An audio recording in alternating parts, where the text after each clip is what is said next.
Bismillahirrahmanirrahim. Assalamualaikum warahmatullahi wabarakatuh. Pemirsa Televisi Muhammadiyah, dimanapun Anda berada, apa kabarnya? Sehat selalu, berbahagia selalu, dan tentunya semoga kita semua selalu terhindar dari mara bahaya. Dan bagaimana caranya supaya kita senantiasa terhindar dari mara bahaya? Tentunya banyak-banyak berbuat baik, ya kan pemirsa? Dan semoga hari ini kita tidak melupakan untuk berbuat suatu kebaikan sekecil apapun itu, yang penting adalah kebaikan dan juga kebermanfaatan.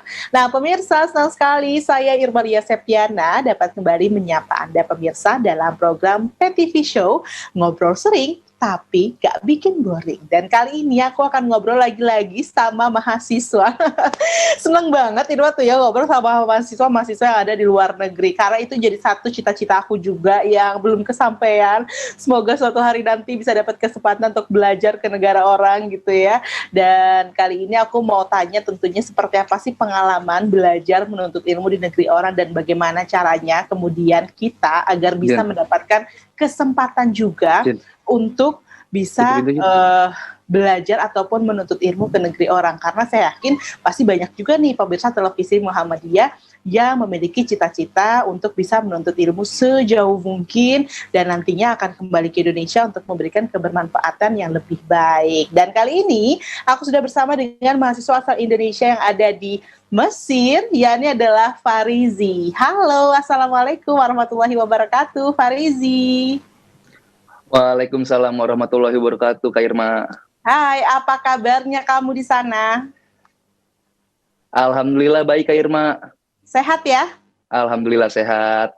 Oke, karena tentunya berada di negeri orang gitu ya, di masa pandemi seperti sekarang ini bukan satu hal yang mudah gitu, karena kita yang dekat sama keluarga aja kadang-kadang agak sulit gitu ya untuk tetap menjaga kesehatan, karena kan kesehatan itu juga jangan sampai ada rasa hati gelisah gitu ya, galau, itu bisa menurunkan imun tuh yang kayak gitu-gitu gitu ya, kerinduan terhadap keluarga, juga itu bisa mengganggu kekebalan imun kita. Nah, bagaimana kamu menghadapi pandemi di Mesir sana?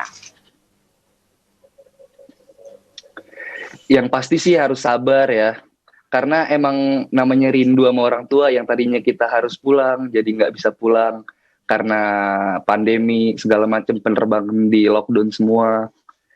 Ya jadi caranya ya dengan paling via telepon buat ngobatin rindu sama keluarga di rumah. Paling enggak, terus juga kita paling olahraga ya. Tadi kayak Kak Irma bilang, namanya kerinduan kita bisa nurunin imunitas kan. Ya kita pinter-pinter lah buat ningkatin imun kita dengan cara olahraga, makan yang bergizi yang teratur tentunya. Jangan sampai imun kita turun. Oke, tapi yang namanya makan teratur juga nih ya kalau untuk mahasiswa sendiri kan jangankan masa pandemi gitu ya, di situasi normal saja kan agak suka lupa gitu yang namanya makan teratur apalagi bergizi. Teratur aja itu udah susah gitu ya, karena untuk jauh dari orang tua, ada di asrama atau di kos, itu kan jadi satu tantangan tersendiri. Nah, gimana nih untuk para mahasiswa asal Indonesia yang ada di Mesir? Lebih aware aja sih ya sama situasi pandemi kayak gini, yang biasanya kita makan cuma sehari sekali, makan siang sama sarapannya digabung, jadi kayak harus diperhatiin banget, dipaksain. Terus juga makanan juga harus diperhatiin banget, kayak sayur, buah itu harus paling nggak sehari ada lah masuk buah atau sayur. Oke, ada nggak sih kesulitan untuk mendapatkan asupan makanan semacam itu? Paling enggak sih. Kalau kesulitan sih nggak ada. Soalnya lockdown di Kairo itu dibatasin, namanya berlaku jam malam. Jadi lockdown itu dari jam 10 malam sampai jam 6 pagi. Itu nggak ada orang yang keluar sama sekali. Tapi selebihnya atau di luar jam itu masih bisa beraktivitas ya? Masih bisa, tapi dengan social distancing lah. Ya. Nah, kalau untuk kasus pandemi sendiri di Mesir ini bagaimana? Saya udah ngerekap data juga. per tanggal 17 Januari itu naik kasus COVID buat yang positif. Itu berdampak jadi sama ujian kita. Yang tadinya ujian kita tanggal 23 Januari awalnya, itu jadi dibuka sampai tanggal 23 Februari, baru ada kejelasan di situ.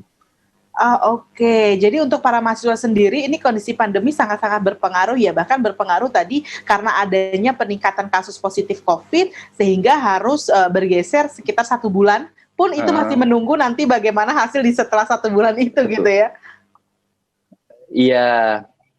Iya. Oke, nah semasa ini apa yang kalian lakukan di sana? Paling kita baca buku di rumah, kurang-kurangin hindari kerumunan, paling pokoknya meminimalisir banget deh namanya keluar rumah.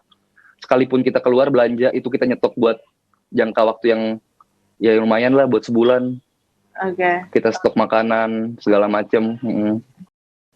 Lalu kalau solusi yang ditawarkan dari pemerintahan setempat seperti apa? Ada nggak sih seperti misalnya ya pengecekan secara berkala yang dilakukan secara gratis begitu kepada para mahasiswa yang berada di sana, atau tindakan-tindakan lain gitu, solusi-solusi lain yang ditawarkan untuk kemudian menekan angka dampak COVID ini? Kalau dari pemerintah KBRI sendiri, dari Satgas COVID KBRI, itu paling nggak ada sih kalau namanya pemeriksaan berkala. Paling dari bantuan bansos, di situ di dalamnya ada vitamin, madu, segala macam makanan yang tentunya buat meningkatin imunitas tubuh. Soalnya kalau di sini ada namanya pengecekan itu kayak lebih kerumunan, itu potensi buat terkena COVID-nya lebih gede. Oke. Jadi mempertimbangkan hal seperti itu ya? Iya. Oke, karena mempertimbangkan nanti dikhawatirkan akan terjadi kerumunan, sehingga pemeriksaan itu pun ya pasti dilakukan secara masing-masing gitu, secara personal gitu ya, Pak Rizie ya? Iya. Oke, Pak Rizie.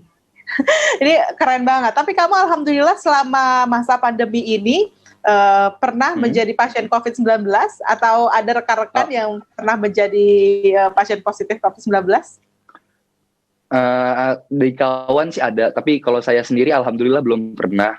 Kawan pernah tuh ada kena, jadi posisinya dia mau pulang ke Indonesia. Oke. Tapi dia pas itu kan sibuk nyari oleh-oleh ya buat orang tuanya kayaknya. Nah pas tes PCR di situ positif, akhirnya dia nggak jadi pulang, tiketnya hangus dan dia harus diisolasi. Oke. Nah kalau proses isolasi sendiri di sana seperti apa, Pak Rizie? Dari Satgas COVID dari KBRI Kairo itu udah nyiapin satu ruangan, satu flat lah, isinya ada beberapa kamar, itu buat khusus ruang isolasi. Oke. Jadi KBRI di sana sangat kerjasama ya? Iya. Oke. Nah, Farizi, nanti kita akan ngobrol-ngobrol lagi tentunya bagaimana kemudian ya proses perjalanan kamu gitu ya bisa sampai di Mesir. Apakah ini adalah salah satu cita-cita kamu juga untuk bisa kuliah di Kairo, Mesir? Tapi sesaat lagi tetap bersama kami pemirsa di PTV Show.